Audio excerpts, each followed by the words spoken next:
కొన్ని ప్రాచీన భారతీయ ఆరోగ్య చిట్కాలు. అజీర్ణే భోజనం విషం.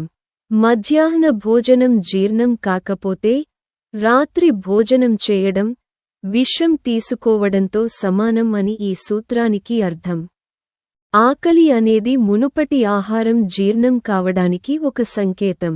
కాబట్టి ఆకలి లేకుండా మళ్లీ ఆహారం తీసుకోకూడదు. అర్ధరోగహరి నిద్రాహ. సరైన నిద్ర మీ వ్యాధులలో సగం నయం చేస్తుంది. మనిషికి ఆహారం ఎంత ముఖ్యమో తగినంత నిద్ర కూడా అంతే ముఖ్యం. ఆరోగ్యవంతుడు రోజుకి కనీసం 6 గంటలు నిద్రపోవాలి. తిన్న ఆహారం జీర్ణం కావడానికి శారీరక శ్రమ వల్ల కాళ్ళు, చేతులు, గుండె, మెదడు మొదలైన ముఖ్య అంగాలు అలసట తీరి సక్రమంగా పనిచేయడానికి నిద్ర ఉపకరిస్తుంది. అటువంటి వారికి రోగాలు దరిచేరవు. కనుక మంచి నిద్ర సగం రోగాలను హరించి వేస్తుంది అని ఈ సూక్తికి అర్థం. ముద్గధాలి గధవ్యాలి. అన్ని రకాల పప్పుధాన్యాలలో పచ్చ పెసలు గ్రీన్ గ్రామ్స్ ఉత్తమమైనవి. ఇవి రోగనిరోధక శక్తిని పెంచుతాయి. ఇతర పప్పుధాన్యాలు అన్నీ ఒకటి లేదా మరొకటి దుష్ప్రభావాలను కలిగి ఉంటాయి. బాగ్నస్తి సంధనకరో రాసోనాహ. వెల్లుల్లి విరిగిన ఎముకలతో కలుస్తుంది. వెల్లుల్లి తరచుగా తినేవారిలో ఎముకలు, వాటి జాయింట్లు గట్టిగా ఉంటాయి. అతి సర్వత్రా వర్జయేత్. అధికంగా తినేది ఏదైనా అది మంచి రుచిని కలిగి ఉన్నా ఆరోగ్యానికి మంచిది కాదు. తక్కువగా తినండి. నాస్తిమూలం అనౌషాధం. శరీరానికి ఎటువంటి ఔషధ ప్రయోజనం లేని కూరగాయలు అంటూ లేవు. నా వైద్య ప్రభుయుష.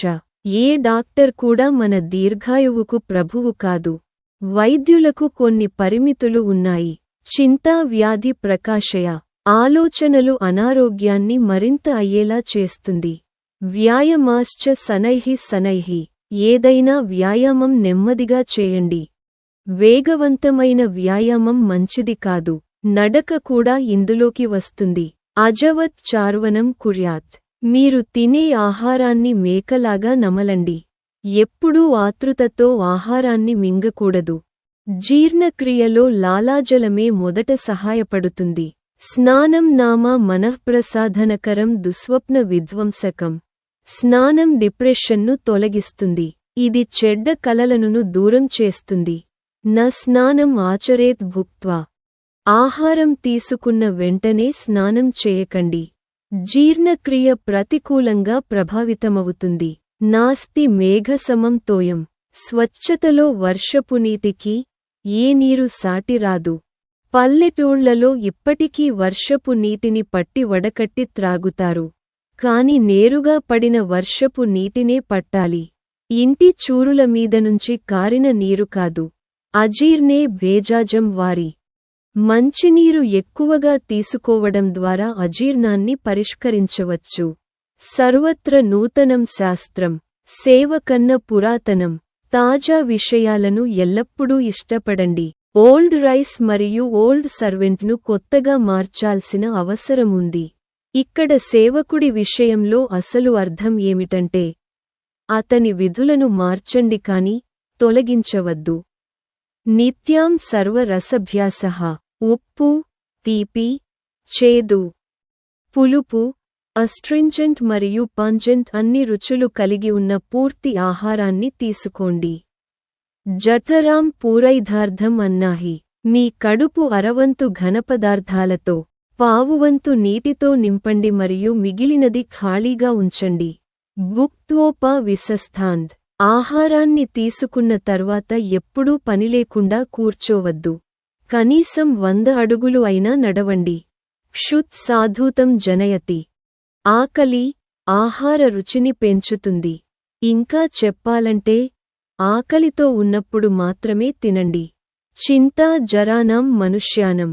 చింతించడం అనేది వృద్ధాప్యాన్ని వేగవంతం చేస్తుంది. కనుక అనవసరపు చింతలతో ఆరోగ్యాన్ని పాడుచేసుకోకండి. సతం విహయ భోక్తవ్యం.